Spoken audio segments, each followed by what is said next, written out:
आप सभी भक्तों को राधे राधे। एस्ट्रो हिमांशु शर्मा के चैनल पर आप सभी भक्तों का स्वागत है। आज हम बात करते हैं कि द्वापर युग में आधी रात को ही भगवान श्री कृष्ण ने जन्म धरती पर ही क्यों लिया, और साथ ही जानते हैं कि अपने किस पूर्वज को उन्होंने विष्णु अवतार में वचन दिया था और ऐसा उन्होंने किस कारण से किया, क्यों किया।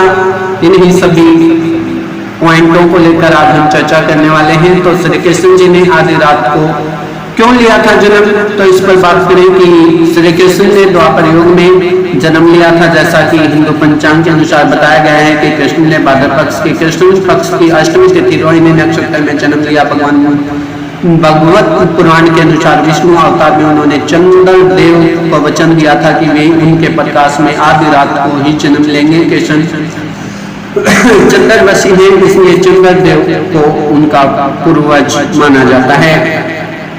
इसके साथ ही साथ बता दें कि भगवान श्री कृष्ण के जन्म को जन्माष्टमी के रूप में मनाया जाता है और हिंदू पंचांग के अनुसार जैसा कि हम पहले बता ही चुके हैं और अनेकों बार सुनना भी होगा कि भाद्र पक्ष की कृष्ण पक्ष की अष्टमी तिथि को जन्माष्टमी का त्योहार मनाया जाता है। भगवान ने भागवत पुराण सहित श्री कृष्ण के जन्म की कथा कई और अन्य पुराणों में भी सुनाई को मिल जाती है। बता दें कि भागवत पुराण के अनुसार श्री कृष्ण का जन्म अष्टमी तिथि मध्य रात्रि में हुआ था। श्री कृष्ण के भक्तों के मन में अक्सर यह सवाल आता रहता है और अन्य भक्तजन भी पूछते रहते हैं कि भगवान श्री कृष्ण का जन्म आखिरकार आधी रात में ही क्यों हुआ। तो आज जानते हैं और इसका रहस्य क्या कुछ रहने वाला है। और साथ ही आपसे एक बार पुनः आग्रह है कि अब तक आपने चैनल को सब्सक्राइब नहीं किया है तो पहले नीचे जाकर चैनल को सब्सक्राइब करें, साथ ही बेल आइकन को भी दबाना ना भूलें। और अगर वीडियो आपको भी पसंद आ रही है तो इसे लाइक करें और दूसरे के पास और अन्य लोगों के पास में इसे शेयर करना भी ना भूलें। अब बात करते हैं कि भगवान श्री कृष्ण ने बुधवार के दिन रोहिणी नक्षत्र में ही जन्म क्यों लिया, उन्होंने और समय क्यों नहीं चुना। तो बता दें कि भगवान श्री कृष्ण का जन्म द्वापर युग में रोहिणी नक्षत्र में हुआ था। इस दिन बुधवार था। श्री कृष्ण जी ने भाद्र पक्ष की कृष्ण पक्ष की अष्टमी तिथि को मध्य रात्रि में जन्म लिया था। इसका कारण यह था कि श्री कृष्ण चंद्रवशी थे। चंद्रवशी होने का अर्थ है कि श्री कृष्ण जी के पूर्वज चंद्रदेव थे, जबकि बुध चंद्रमा के पुत्र माने जाते हैं। इसलिए श्री कृष्ण जी ने चंद्रवश में पुत्रवत जन्म लेने के लिए श्री कृष्ण जी ने बुधवार का दिन चुना।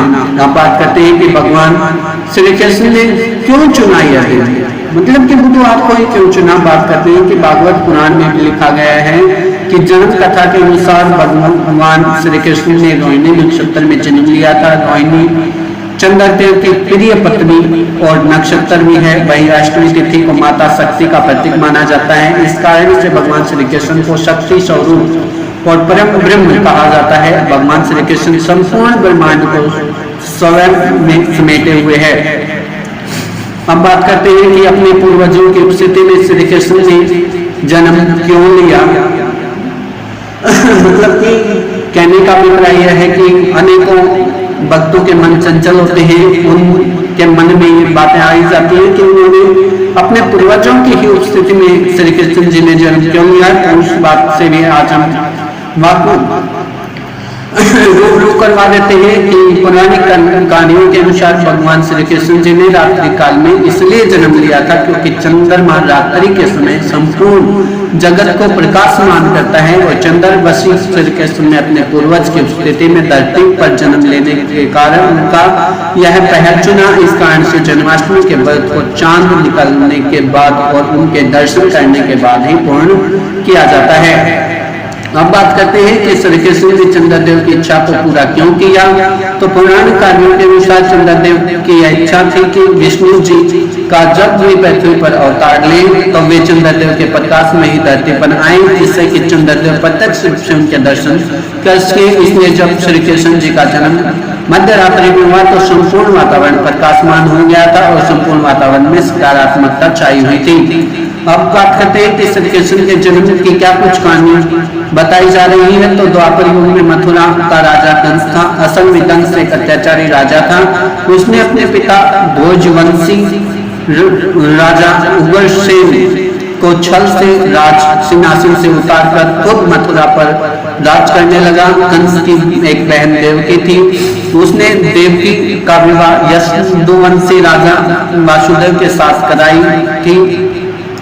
लेकिन जब कंस अपनी बहन और उनके पति को अपने राज्य में लेकर आ रहा था तो आकाशवाणी हुई कि जिस बहन का कंस इतने उत्साह के साथ उत्सव आयोजित कर रहा है, एक दिन उसी की 8वीं संतान उस कंस का वध कर देगी।